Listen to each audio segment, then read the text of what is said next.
Untuk narasumber yang berikutnya adalah Profesor Dr. Joko Santoso, PhD, yang akan menyampaikan materi berikutnya. Kepada beliau yang saya muliakan, saya persilahkan.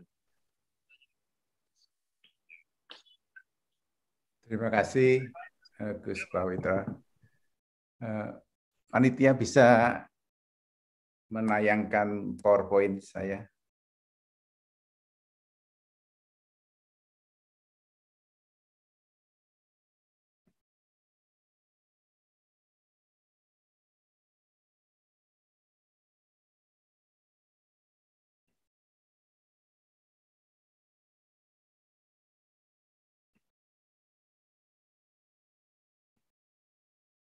Ya, dibesarkan. Mohon izin para senior, para profesor, para guru-guru saya, para nyai dan para yai. Sudah disampaikan oleh Prof. Rika dan Prof. Chandra ya, sangat lengkap sekali. Jadi kami hanya sepintas saja dan ini waktunya kita berikan pada diskusi karena ada senior-senior Prof. Haryanto, kemudian Prof. Ahmad Tahir. Saya lihat juga Prof. Sunarti juga ya. Mungkin bisa berbagi sharing pengalaman. Lanjut. Bisa nyampe suaranya? Gus Prawita. Jelas, Prof. Sangat jelas. Yeah. Jadi kami menekankan bahwa pada bulan Juli, kalau kasus baru di Indonesia itu ketinggiannya di 57.000 atau sampai 58. Kemudian kita bergeser yang ke kanan. Ini dalam 1 bulan ketika di awal Januari itu langsung menanjak tajam. Kita lihat bahwa untuk menanjak ini butuh waktu. Kalau yang Omikron itu sangat singkat sekali. Dan kalau kita lihat lagi bahwa ini peningkatan ini sampai di mananya dalam 2 minggu sampai 3 minggu. Ketika para epidemiolog meramal 2 minggu pada puncaknya, semoga saja itu terjadi, namun perlu diretrospeksi pada bulan yang Juli. Sudah banyak diterangkan bahwa klinisnya tidak seberapa, tapi spreadingnya demikian luasnya.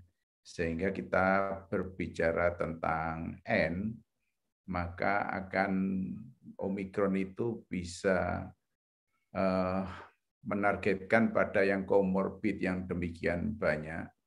Kita tahu bahwa hipertensi itu setiap 10 orang dewasa ada 3. Setiap 3 orang dewasa ada separuhnya dari gagal ginjal kronik. Artinya bahwa contoh dari hipertensi dan gagal ginjal kronik merupakan salah satu komorbid yang nantinya akan menjadi target dari Omikron yang spreading-nya demikian cepat. Lanjut. Nah, ini tentang kematian. Jadi kematian di Indonesia pada bulan Juli itu sampai 2.000 puncaknya. Kemudian untuk yang Omikron ini kira-kira 150 atau berapa yang sekarang bisa 200 lagi. Jadi memang hal ini tidak bisa dibandingkan karena ini baru 1 hari. Cuman kalau lihat data dari Eropa dan Amerika, memang lebih banyak new cases-nya, tetapi severity-nya sangat rendah dibandingkan yang tadi disampaikan oleh Prof. Chandra dibanding dengan Delta atau sebelumnya. Lanjut. Ini juga kasus baru dan kematian untuk dunia.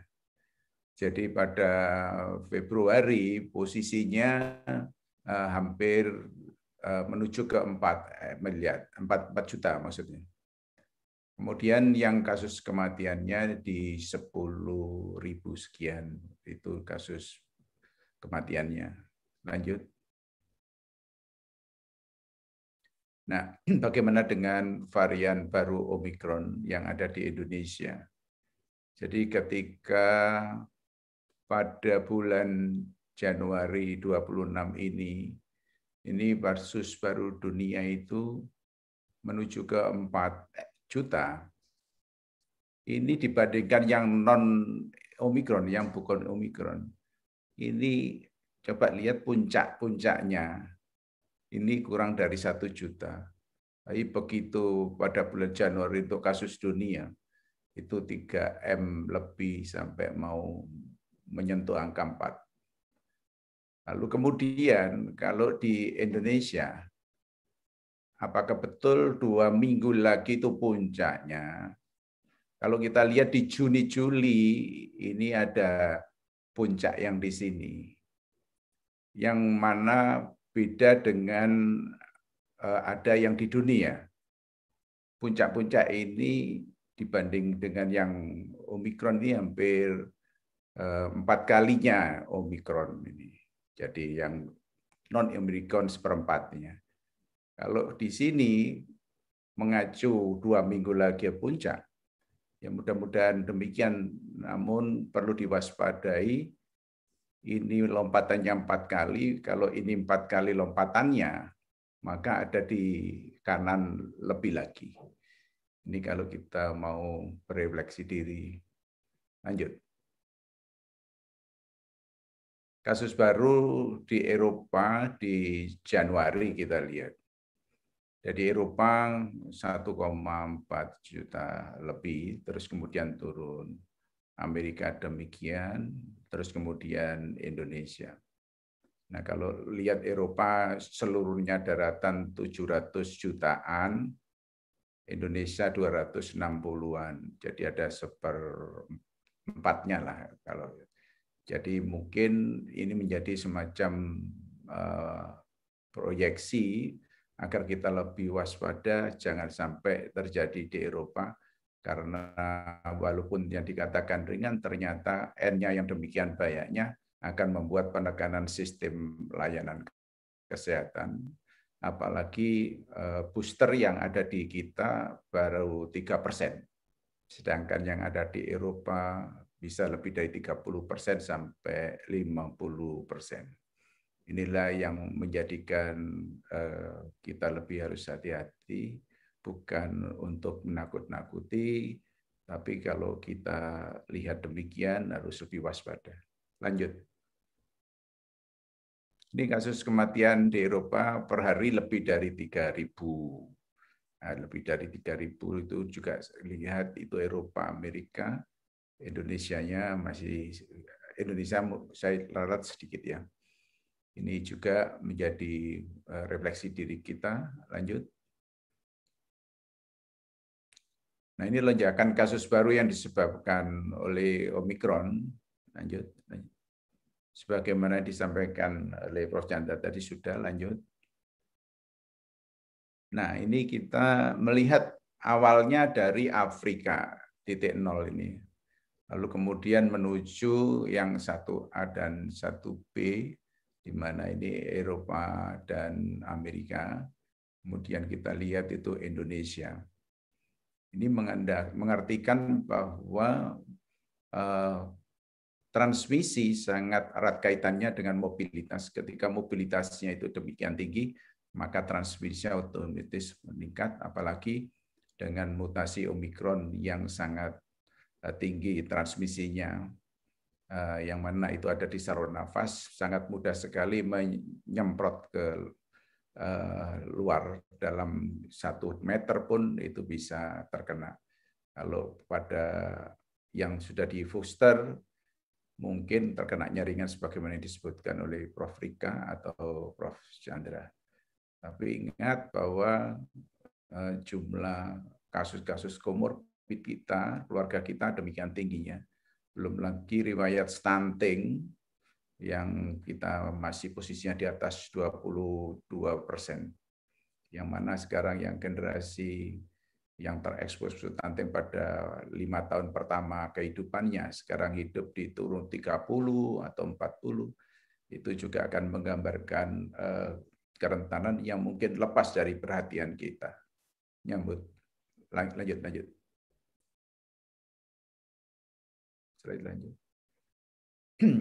Ini Amerika sama United Kingdom yang Omikronnya 100%. Jadi persentase kasus Omikron 100%. Bagaimana dengan Indonesia? Posisi sudah di 98%.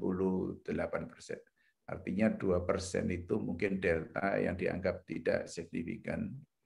Dan kalau kasus-kasus kematian di atas 200, mungkin tadi yang sudah dilaporkan tidak imunisasi dan pada usia di atas 60 dan ada komorbid.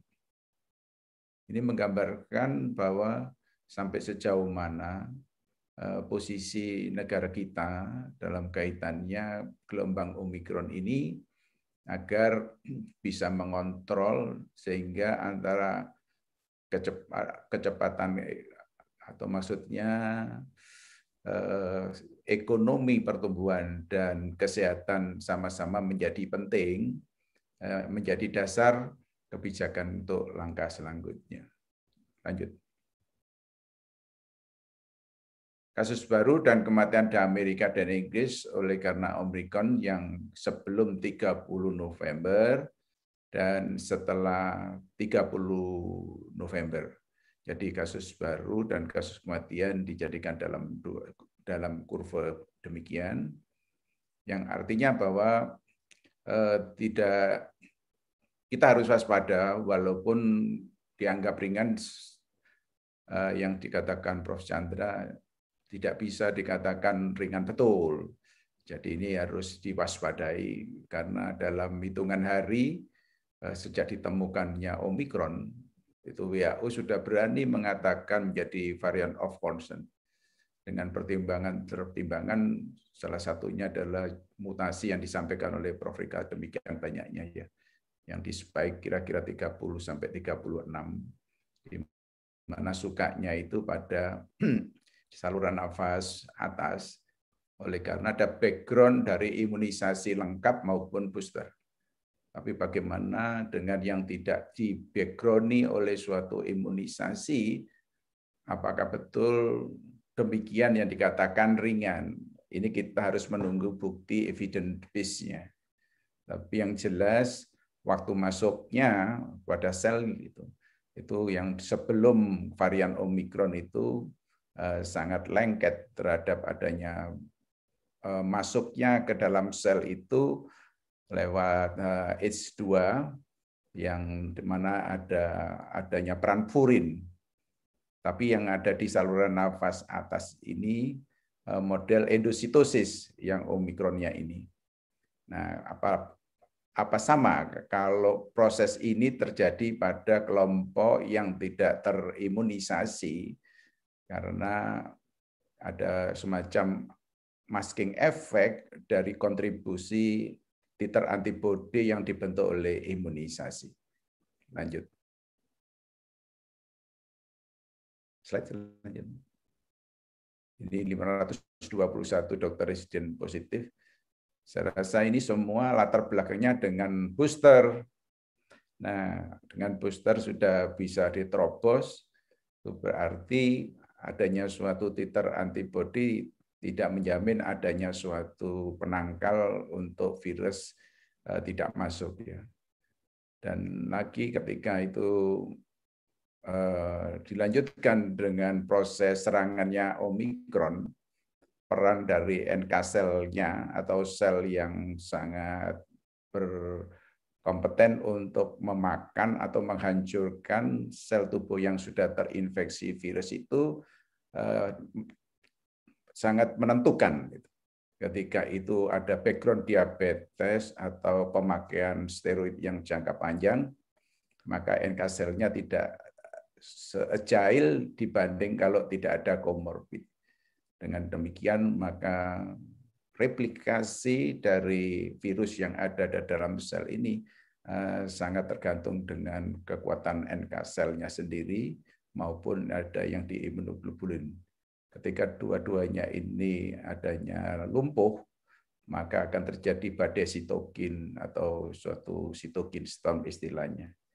Inilah yang menjadikan kita tetap harus hati-hati dalam menghadapi Omikron yang sampai detik ini evidence base memang mengatakan tidak terlalu fatal. Lanjut. Lanjut. Ini sudah tadi dibilang oleh Prof. Chandra, mesti ada dasarnya kenapa harus PPKM sampai level 3 atau bisa nanti atau 4, tapi kami tidak mengharapkan ya tentunya ya. Nyambung lanjut. Ini yang di Jawa Timur, kita perhatikan yang kiri aja, bahwa yang hijau itu adalah sembuh, yang meninggal itu hitam ya, yang sisanya adalah aktif. Nah ini harus diwaspadai agar tidak terjadi peningkatan fatalitas ya. Lanjut. Lanjut. Nah, positive rate-nya yang pada bulan November sebelum Omikron muncul itu kurang dari 1%. Tiba-tiba sekarang sudah mencapai di 23% atau 18%. Kalau Jakarta 23, Indonesia 16. Nah, ini menggambarkan bahwa ternyata vaksinasi yang dengan background lengkap 50% Indonesia ya, dengan booster yang 3% tadi yang disampaikan itu menjadikan kita tetap kita harus waspada, tidak boleh lengah. Lanjut. Ini suatu buktinya positif rate-nya 30 hari terakhir, Jakarta 22, Indonesia 18%. Lanjut. Lanjut. Nah ini tadi sudah ditekankan oleh Prof. Rika ya, secara biomolnya bahkan sangat lengkap sekali ya. Penjelasannya sangat, kebaruannya tinggi demikian ya. Ini kita lihat sekuennya pada alfa itu di mutasinya 10, beta 11, gamma 12, delta 9, omikronnya 36. Ini apa artinya? Sesungguhnya ini mempunyai suatu konsekuensi. Ya alhamdulillah ketika hadirnya Omikron ini bulan-bulan November sampai sekarang. Kita mikir bagaimana kalau yang banyak ini ada di bulan Januari 2021. Tentunya bisa kita bayangkan. Memang yang dikatakan setiap mutasi banyak yang tidak terlalu kuat atau benignan. Tapi ketika itu sudah malignan, itu fatalitas untuk community sangat tinggi sekali. Nah, di Inggris itu alfa, Afrika Selatannya varian beta waktu itu, Brasilnya gamma, India, Afrika Selatan muncul ini. Ini patut direnungkan bahwa ini munculnya ini pada penderita imunokompromis, HIV, yang mana itu sistem pertahanannya sudah jatuh. Sehingga bisa dibayangkan mutasi-mutasi yang terjadi kalau tidak ada vaksinasi secara menyeluruh dari berbagai belahan dunia. Maka sungguh sangat susah membayangkan pandemi dalam bulan Juni-Juli itu akan berakhir ya. Tapi apapun doa tetap selalu kita panjatkan agar pandemi ini segera berakhir. Tapi ini berdasarkan data, maka kita tidak bisa menutup mata. Kita harus hadapi dengan ketawaan dan kesabaran serta usaha yang profesional sesuai dengan kompetinya masing-masing. Lanjut. Lanjut ya. Ini vaksinasi sudah disebutkan bahwa tadi sudah begitu booster 25 kali, tidak di booster hanya segini aja, yang tidak itu sangat fatal untuk anunya. Lanjut. cakupan sudah ini posisi Indonesia yang kelima ya. Ini sungguh luar biasa terobosannya, antisipasi dari pemerintah, kita apresiasi. Begitu hebatnya memberikan imunisasi pada posisi 5 besar ini. Kita bayangkan kalau tidak mengambil take risk bagaimana itu. Lanjut. Ini demikian juga Indonesia ini kalau presentasi penduduk yang telah divaksinasi ya. Pada posisi ini mana yang orang yang komplit dari vaksinasi, terus gini yang sisanya ini. Di posisi ini setelah India ya. Lanjut. Ini yang boosternya baru berapa? Jumlah orang penerima dosis lengkap ya. Lengkapnya 50%-nya. Lanjut. Lanjut lagi. Nah, ini boosternya minim 2,7. Inilah yang menyebabkan kita tidak bisa mengadop 100% keputusan Perdana Menteri Inggris sudah tidak perlu pakai vaksin, atau tidak perlu pakai masker misalkan. Karena di sana kan boosternya kan tinggi sekali ya, dan vaksinasi lengkapnya sudah melebihi dari 70%. Apalagi sistem pelayanan kesehatannya itu dengan bagusnya. Sehingga apapun kita harus kembali kepada lokal wisdom kita, bagaimana supaya bisa menghalau transmisi yang demikian kerasnya itu tidak terjadi di Indonesia. Lanjut. Prokes sudah disampaikan, lanjut. Ini suatu bukti di PLOS Computational Biology bahwa ketika dilonggarkan itu sangat erat kaitannya dengan adanya suatu peningkatan transmisi. Walaupun ini diterbitkan pada tahun kemarin ya, tapi ini masih dianggap signifikan karena pada intinya ini adalah termasuk virus yang sangat transmisinya luar biasa cepatnya dan keganasannya sebelum Omikron sudah telah dibuktikan. Lanjut. Sama, lanjut. Lanjut. Sehingga solusinya kesetaraan akses dari vaksinasi, teamwork yang solid, dan fokus terhadap peduli lindungi. Sehingga kita harus sepakat, kita tidak boleh egois. Karena kita sudah 3 kali booster, dengan enaknya kita sangat tidak ada peduli itu. Nggak boleh, oleh karena yang di booster pun membawa virus Omikron nggak sadar karena itu asimptomatik. Karena itu adalah tidak ada gejala sehingga pada yang ketemu dengan orang yang imunokompromis maka akan menjadi fatal pada yang terkena. Sehingga apapun yang sudah divaksin 3 kali pun tetap harus menggunakan masker walaupun bekerja sesuai dengan kompetensinya. Disiplin prokes sesuai pemerintah. Kenapa kami tekankan? Karena memang leader yang saat ini secara resmi arahnya kemana saja kita harus ikut. Dengan demikian kita bisa membuat semacam teamwork yang sangat bagus sehingga harapannya Omikron tidak seganas penyebarannya. Jadi penyebaran yang hebat di Eropa itu jangan sampai terjadi di Indonesia sebagaimana yang awal tadi kami ilustrasikan.